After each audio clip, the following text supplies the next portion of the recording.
Double એન્જિનની સરકારે ગુજરાતના વિકાસને નવી ઊંચાઈ પર પહોંચાડી। पश्चिम रीजन में महाराष्ट्र और गुजरात के दो बड़े राज्य शामिल हैं। गुजरात में तो बीजेपी क्लीन स्वीप करती हुई दिखाई दे रही है, लेकिन महाराष्ट्र बीजेपी के लिए टेढ़ी खीर साबित हो सकता है। एबीपी न्यूज सी वोटर के ओपिनियन पोल में 48 लोकसभा सीटों वाले महाराष्ट्र में बीजेपी गठबंधन को 37% वोट शेयर के साथ 19 से 21 सीटें मिलती दिख रही हैं, जबकि कांग्रेस गठबंधन को 41% वोट शेयर के साथ 26 से 28 सीटें मिलने का अनुमान है। मतलब साफ है कि महाराष्ट्र में उद्धव ठाकरे का साथ छोड़ने का असर दिखाई दे रहा है। महाराष्ट्र में शिवसेना जब यूनाइटेड शिवसेना थी तो बड़ी फोर्स थी, तो वो एक साथ थे।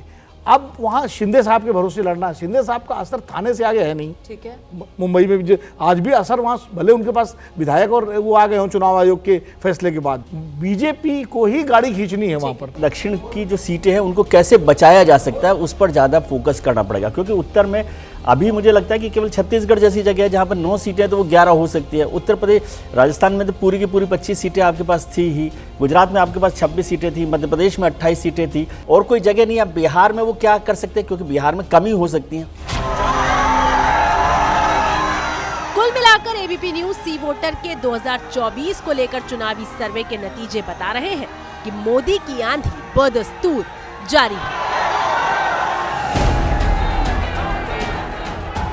उत्तर भारत में मोदी सबसे बड़ी ताकत बनते दिखाई दे रहे हैं, लेकिन दक्षिण को अगर छोड़ भी दे तो बीजेपी की राह में 4 रोड़े दिखाई दे रहे हैं।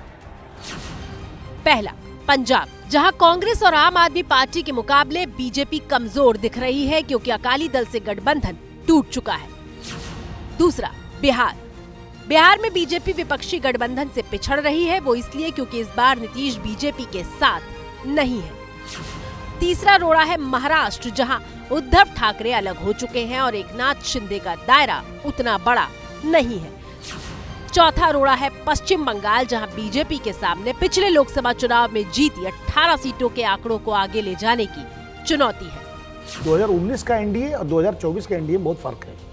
2019 का एनडीए में जेडीयू के साथ था, अकाली दल साथ था, शिवसेना साथ थी, ये 3 बड़े दल साथ थे, एआईडीएमके भी साथ थे। 4 बड़े दल जो है जिनकी ताकत अपने अपने राज्यों में है वो साथ थे।